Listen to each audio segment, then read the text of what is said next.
They were planning a wedding, small, on the beach in Florida, and COVID happened. Right. So they kind of put it on hold. Hello and welcome to True Crime Rocket Science, the most authentic voice in true crime. Oh, the illusions of youth, they're so sweet, but they can leave such a bitter aftertaste.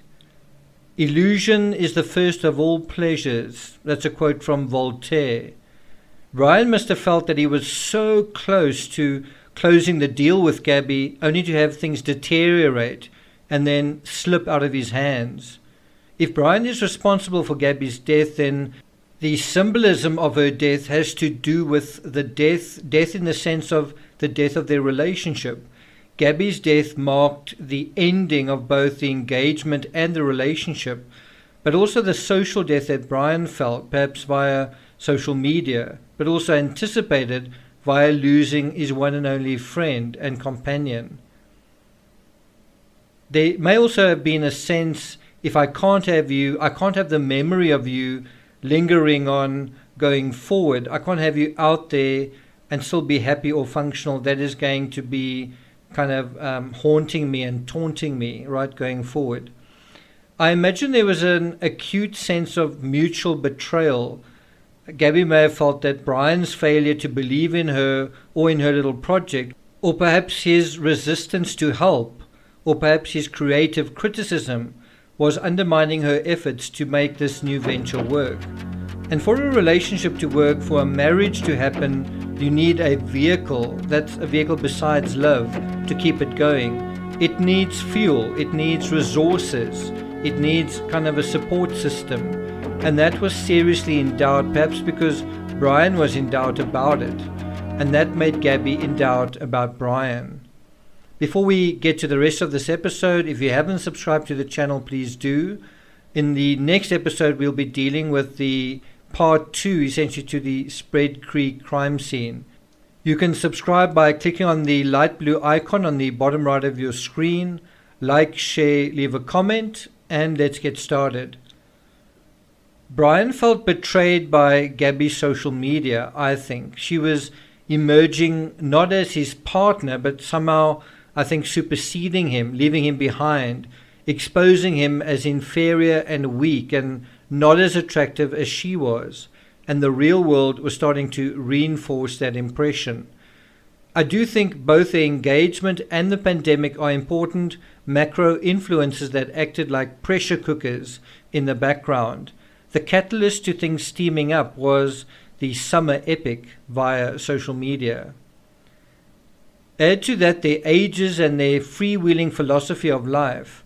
Any situation that was going to further impinge on a sense of freedom. Now think about the whole summer epic was about being free and other people kind of being jealous of their enviable lives, right?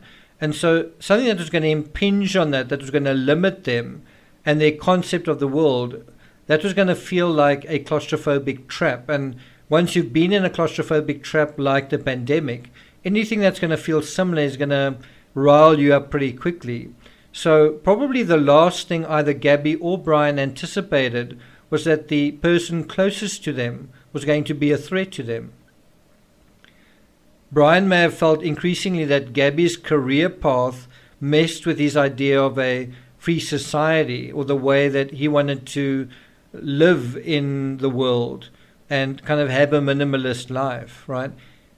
And so if you think of the movie Nomadland, there's no social media in it, but there is a kind of dreary sense of surviving against the backdrop of the great outdoors, but often in the limiting, freezing, uncomfortable confines of a van.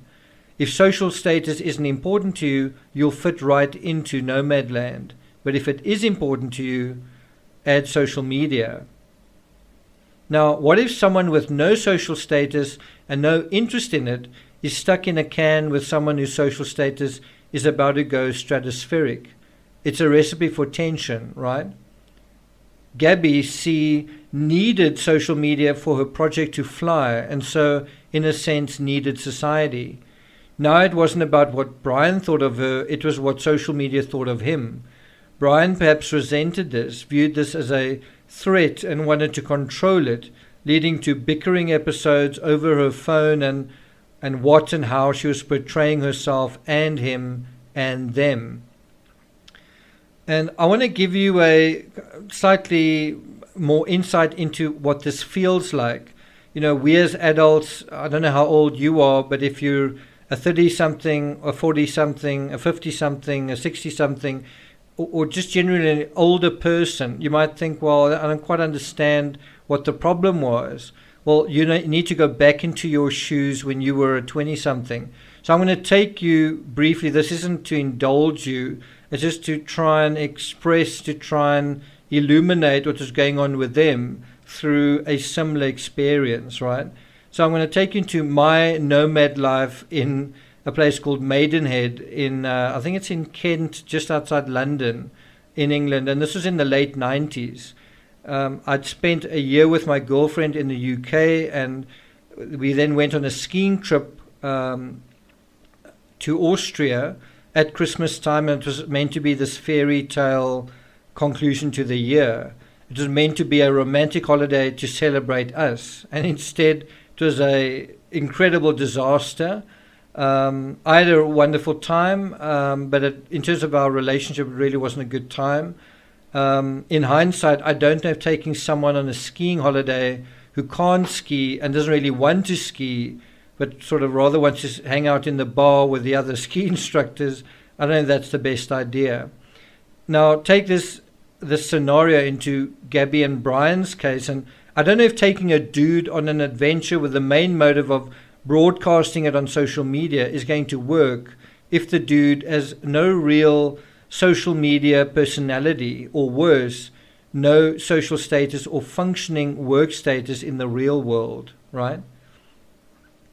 I remember when I traveled as a young 20-something with my then girlfriend, I guess we were both attractive, both had perhaps quite a lot of potential, and both of us, while we were abroad, encountered other young, attractive people, and sometimes, in some cases, older people who gave advice, different advice,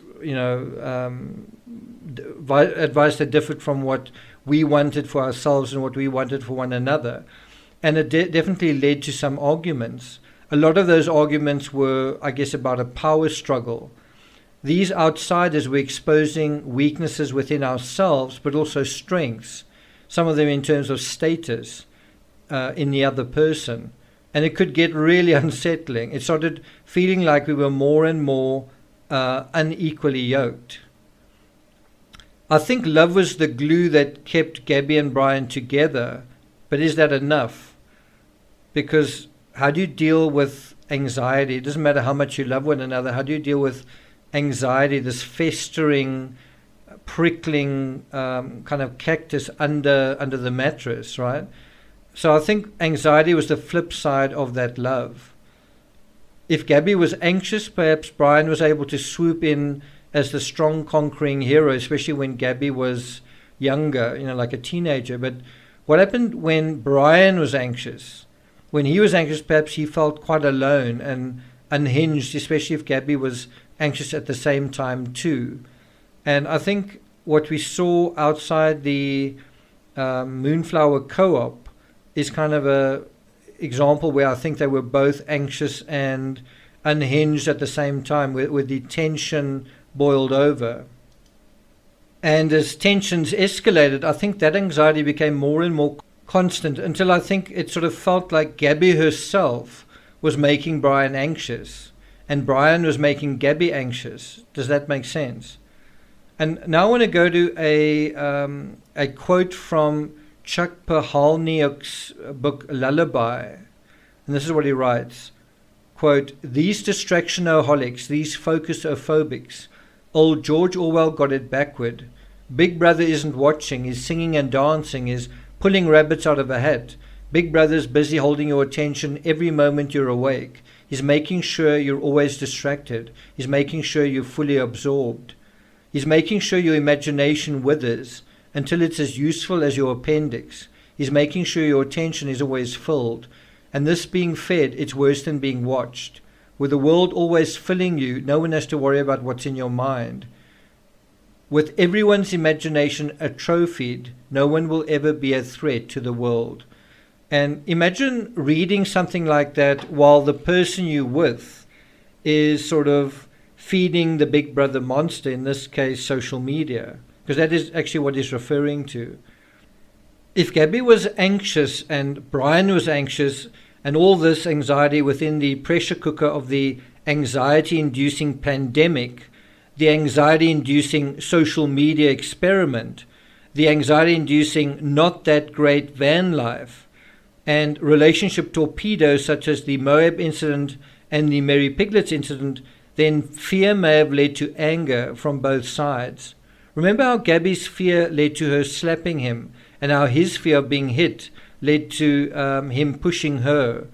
Spread Creek Camp was 2 weeks down the timeline, but this time with nobody watching, no witnesses, no one calling 911, no police cruisers coming down the track, and no one putting anything on social media, well, except that Red, White and Bethune and others would several weeks later. Remember that quote from Fight Club, and something that Brian also put onto his Pinterest profile: it's only after we've lost everything that we're free to do anything. So then and there at Spread Creek Camp, did the idea to lose everything as a way to seize control of everything, to seize ultimate control, did someone give in to that temptation? You know, the idea of finally controlling the narrative, where he was always sort of at the losing end of it. It was a way also to regain control over himself. Have you ever been in a relationship with someone where you feel like while you're with them, you can't stay in control? You don't like the person you're becoming, and you tend to blame it on the other person. How do you reduce social death? Do you eliminate the source of that threat? And who was threatening Brian's concept of his own social status now that Gabby was finding her feet on social media? If Gabby was the source of Brian's social status when they were engaged, by the end of the summer epic, she was the source of Brian's social demise, wasn't she? Now, I remember living in the UK as a huge wake-up call whenever I was asked what I did for a living. And bear in mind, the point of being in the UK at that point was to do temporary work here and there on a working holiday visa. So I was working in toothpaste factories and as a postman and as a kitchen porter. That's certainly in the first year. But whenever we were in social situations at a pub or on the subway, I kind of came to understand that my status was being assessed and set to a particular low level. I mean, I just graduated university, but it didn't really matter what my girlfriend did for a living. Her status was based on how attractive she was. And the equation seemed to work as follows. My status or value as a human being was based on how much money I had or what job I was doing that might indicate what kind of eligible bachelor I was in terms of my income or future potential income. Her status was based on how attractive she was. I found I was on the losing end of that equation and she was on the winning end. I found this very unfair, but it was kind of welcome to the real world kind of thing. And this brings me to something else that Brian put on Instagram. It's titled The Opposite of Lost. And he wrote, "Don't try to find me." I'm actually not sure if he wrote this or it's something he found and then reposted it. But anyway, the words on this image are, "Don't try to find me. I finally escaped my master's wicked clutches. To the others I say, join me. Bite the hand that feeds you," and those words are underlined. Bite the hand that feeds you. Viva la liberté, and that's, I guess, a quote from Pierre. So if this is something that Brian came up with, I wonder if this is an example of his handwriting. If it is, then I think one can look at the varying lengths of the letter I. It's a similar, just a downstroke to Gabby's, but it's certainly a lot longer than hers is, although it does vary. Where he does say I, where he says I have, that letter I is one of the tallest letters of all of them. Where he says join me, the letter I is also quite prominent. Where he says to the others I say, well, there the letter I is fairly small, right? Again, I don't know if this is Brian's handwriting, but if it is, I think the all caps is also shouting to an audience, trying to be emphatic, right? And so I just wonder, didn't Brian feel the same way? That he kind of got a real wake-up call during the summer epic. And let's face it, the real world welcoming you in that way means you feel very unwelcome in the real world, don't you? And isn't that why Brian has turned into the invisible man? Isn't that why Brian has disappeared? Because that's what he's sort of been all along, and that's what he's comfortable with. In a very weird irony, I'm talking about being the invisible man, that's what he's been comfortable with until now. In a very weird irony, Brian probably feels he's become a lot more important from a weird incel-type psychology perspective, because since Gabby's death, the world has been talking about him. And far from being pathetic and impotent, he's outsmarted the FBI and the army of law enforcement searching for him for around about 3 weeks now. There has to be some grim satisfaction for him in that. In the next episode, we'll be talking about why we shouldn't be surprised if Brian doesn't turn himself in, and why we shouldn't be surprised if we don't see him for a very long time. That's the next episode that is holding hands with this one. But the very next episode after this one will be dealing with the Spread Creek crime scene, so look out for that. Thank you for listening, and I'll see you guys next time.